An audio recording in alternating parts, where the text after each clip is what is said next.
नमस्कार, मैं मोहम्मद आमिर और आप इस वक्त देख रहे हैं करंट खबर। इस वक्त की खबर बोकारो बेरमो से आ रही है। जी हाँ, ढोरी माता के वार्षिक उत्सव पर निकली भव्य शोभा यात्रा। बता चले कि बोकारो जिला के बेरमो कोयला अंचल में श्रमिकों का मानना है कि ढोरी माता कोयला श्रमिकों को अपनी सुरक्षा प्रदान करती है। प्रत्येक वर्ष अक्टूबर माह के अंतिम शनिवार तथा रविवार को यहाँ वार्षिक महोत्सव मनाया जाता है। आज शनिवार को भव्य शोभा यात्रा निकाली गई। कोयला अंचल के जारंगडी स्थित ढोरी माता तीर्थयालय आस्था का प्रमुख केंद्र है। यहाँ देश के विभिन्न भागों से सभी धर्म व जाति के लोग आते हैं। यहाँ आने वाले भक्तों में यह अटूट विश्वास है कि माता सबकी मुराद पूरी करती है। बताते चले कि इस भव्य शोभा यात्रा में झारखंड, बिहार, बंगाल, उड़ीसा, मध्य प्रदेश, आंध्र प्रदेश, कर्नाटक, चेन्नई, बेंगलोर, केरल, उत्तर प्रदेश सहित कई राज्यों से बड़ी संख्या में श्रद्धालु पहुँचते हैं। विदेश से भी ईसाई धर्म के लोग माता के समक्ष प्रार्थना करते हैं। राज्य के विभिन्न जिलों से भक्त पैदल यात्रा कर माता मरियम के चरणों में मत्था टेकते हैं। बताते चले कि ढोरी माता का वार्षिक उत्सव 21 अक्टूबर को झंडोत्तोलन के साथ शुरू हुआ है। रोजाना मिसा पूजा, नौवीनों प्रार्थना, प्रतिमा दर्शन, पाप स्वीकार आदि कार्यक्रम चल रहे हैं। शनिवार 29 अक्टूबर को शाम 4 बजे भव्य शोभा यात्रा निकाली गई। इसमें पूरे देश से ईसाई समुदाय से जुड़े लोग शामिल हुए।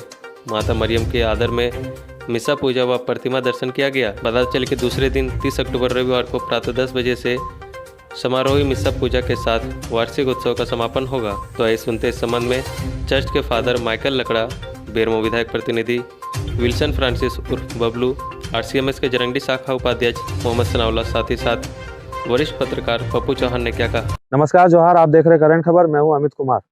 आज हम उपस्थित है बोकारो जिला के जारंगी क्षेत्र में। जी हाँ, हम बात कर रहे हैं ढोरी माता तीर्थयालय की वार्षिक उत्सव की। लगभग कोविड के वजह से 2 वर्षों से ये वार्षिक उत्सव नहीं मनाया गया था। 2 वर्षों बाद इस वर्ष 2022 में ये मनाया जा रहा है।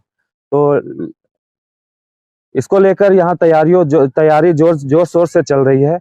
आप देख सकते हैं किस तरह से तैयारी चल रही है। आगे बात करेंगे यहाँ के फादर माइकल लकड़ा जी से और जानने की कोशिश करेंगे यहाँ का इतिहास क्या है और इसके बारे में जानेंगे और अपने दर्शकों को इसके बारे में संक्षेप में बताएंगे। इस चर्च के बारे में और माता के इतिहास के बारे में कुछ बताइएगा।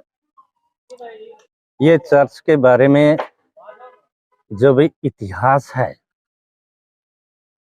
ये इतिहास 12 जून 1956 से शुरू होता है। 12 जून 1956 को यहाँ से 12 किलोमीटर दूरी ढोरी खदान में जब कोल वर्कर्स कोयला काट रहे थे और उस अंडरग्राउंड माइनिंग में एक रूपा सतनामी नामक एक हिंदू भाई जो छत्तीसगढ़ का रहने वाला है, उन्होंने ही उस ढोरी खदान के अंदर में कोयला खोद रहा था या काट रहा था। उस समय उनको एक आवाज आई। आवाज यही थी, गैता धीरे चलाओ, मैं यहाँ हूं। यही आवाज उन्होंने सुना और इधर उधर वह देखने लगा। वह बहुत अचंभित था कि भाई, इस खदान के अंदर में किसी भी महिला को अनुमति नहीं है, लेकिन ये महिला की आवाज मुझे कैसे सुनाई पड़ी। और वह इधर उधर देखने लगा, कोई नहीं दिखा और वो समझ नहीं पाया, इसलिए वो गैता को जोर से चला दिया। जैसा ही गैता से उस कोयले पर प्रहार करता है, ये मूर्ति निकल गई। एक साइड में कोयला, दूसरी साइड में मूर्ति निकल गई। तब उन्होंने देखा कि इसका आकार तो कोयला की आकार से कुछ भिन्न है। तब उनको अपने हाथों से उठा लिया और पहने हुए जो भी वस्त्र थे, कपड़े थे, उनसे उनको पोंछा।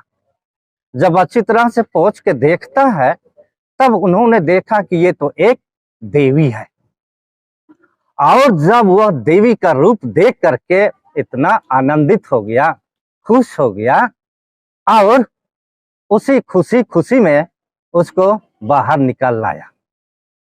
उसको पता ही नहीं लगा कि जैसे ही गैंता से कोयला को प्रहार किया, उसका दाहिना हाथ कट गया और जो बच्चे गोदी में है उसका हाथ भी कट गया, लेकिन उन्होंने उसकी परवाह नहीं की।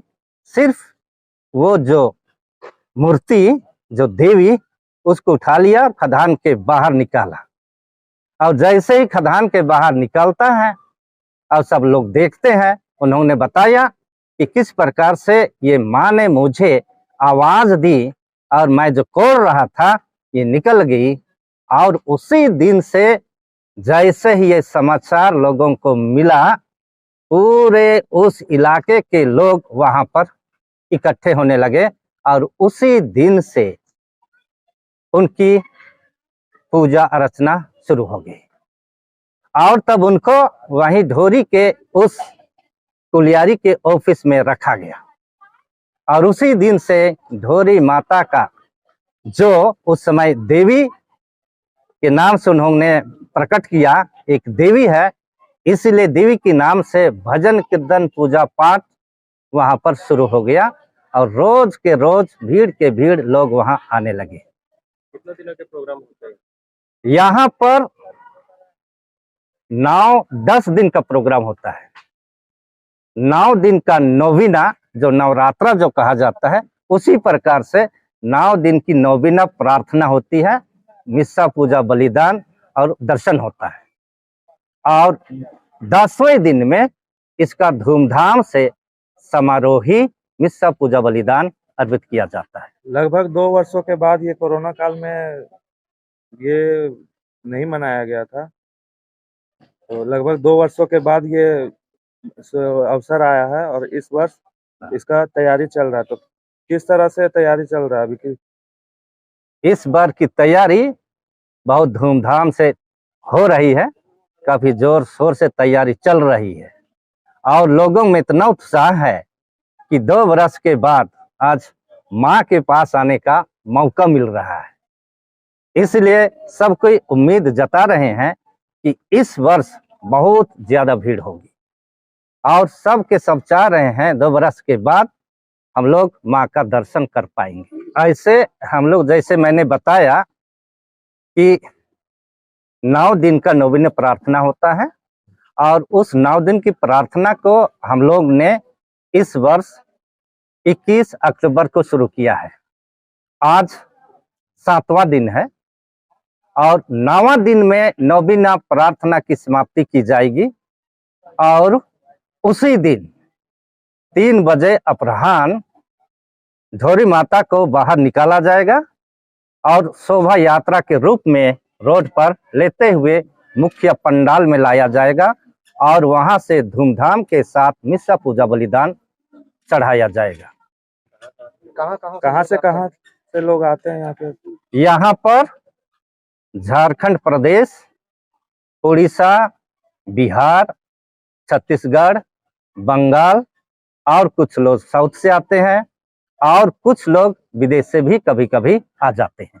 लगभग 2 वर्षों के बाद कोरोना काल में ये बाधित था, 2 वर्षों बाद ये फिर से आयोजन किया जा रहा है, तो किस तरह से तैयारियां है, किस तरह से हर्षोल्लास है आप सभी के? देखिए, सही बात है। कोविड के बाद जो 2 साल तक रोक लगा हुआ था हर मेला और त्योहार का, उसके बाद सरकार के द्वारा जब हटाया गया, तो इस बार जो है हमको उम्मीद है कि बहुत काफ़ी संख्या में श्रद्धालु यहाँ पर आएंगे और हम लोग की तैयारी भी वैसे ही चल रही है। अब तो तैयारी आप देख रहे हैं कि अंतिम चरण में है। हम लोग प्रयास करते हैं कि हर साल किसी तरह की सुविधा न हो श्रद्धालुओं को, लेकिन फिर भी कुछ असुविधा रहती है तो फिर हम लोग उसको नेक्स्ट बार सुधारने का प्रयास करते हैं। और इस बार तो 2 साल बाद, चूँकि 2 साल तो यहाँ कार्यक्रम नहीं हुआ, 2 साल के बाद हो रहा है, तो निश्चित रूप से जो है काफ़ी संख्या में श्रद्धालु यहाँ आएँगे। लगभग कितने श्रद्धालुओं के आने की संभावना रहती है? हम लोग पिछले अगर आंकड़ा हम लोग निकाला जाए तो 1 लाख से ऊपर जो है श्रद्धालु प्रति वर्ष आते हैं, उससे शनिवार इतवार मिला करके। और इस बार भी हमको उम्मीद है कि चूँकि 2 साल बाद हो रहा है, तो संभावना है कि उससे आगे हम लोग श्रद्धालुओं की संख्या रहेगी।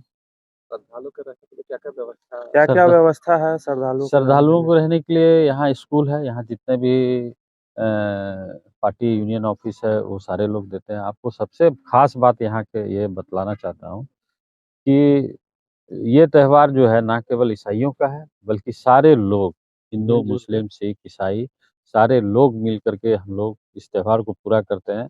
आप देख रहे होंगे पिछले ये 66वां साल है। पिछले साल जो भी आप त्यौहार हम लोग मनाते आए हैं, एक भी घटना, दुर्घटना यहाँ नहीं हुआ है और इसका सबसे बड़ा वजह है कि हर धर्म के लोगों का सहयोग यहाँ रहता है। आपका परिचय बताइएगा। मेरा नाम मोहम्मद सनाउल्लाह है, इलेक्ट्रिकल फॉरमैन हूँ जरंडी में। यहाँ किस तरह से तैयारियां में जुटे हैं आप? इस आयोजन को देखने के लिए हमारे कठारा के महाप्रबंधक और जरंडी पीओ गोविंद साहब और प्रोजेक्ट इंजीनियर कन्हैया साहब के निर्देश पर यहाँ लाइटिंग की जो भी अभी सब असुविधा होगी उसको देखने के लिए मुझे यहाँ रखा गया है, जिसे मैं 24 घंटे तत्पर खड़ा रहकर देखता हूँ। मेरा नाम पप्पू चौहान है। कई वर्षों से ढोरी माता तीर्थालय में जो वार्षिक उत्सव मनाया जाता है, इसकी विधि व्यवस्था में लगभग हर धर्म के लोग अपनी भागीदारी सुनिश्चित करते हैं और ढोरी माता के आशीर्वाद के लिए, ढोरी माता की पूजा करने के लिए ईसाई धर्मावलंबी भाइयों के साथ साथ क्षेत्र के हर वर्ग, हर समाज के लोग, हर धर्म के लोग बढ़ चढ़ कर हिस्सा लेते हैं, पूजा प्रार्थना करते हैं। और यह भी मान्यता है और हम लोग खुद मानते हैं कि कई ऐसी मनोकामनाएं हैं जो हम लोग यहाँ मांगते हैं वो पूरी होती है। और खास करके बात ये भी है कि आप देख रहे होंगे कि ये जो मेला का आयोजन है इसमें लगभग लाखों की भीड़ होती है और लाखों की भीड़ को एक वॉलंटियर के तौर पर जो चर्च प्रबंधन है एक कमेटी बनाती है, उसमें सदस्य लोग रहते हैं, उसमें हर धर्म के लोग जुड़ते हैं और सभी लोग इस पूजा को सफल बनाने के लिए, श्रद्धालुओं के विधि व्यवस्था के लिए, श्रद्धालुओं को किसी तरह को कोई असुविधा नहीं हो उसके लिए तत्पर जो है मेहनत करते हैं और दिन रात यहाँ लगे रहते हैं।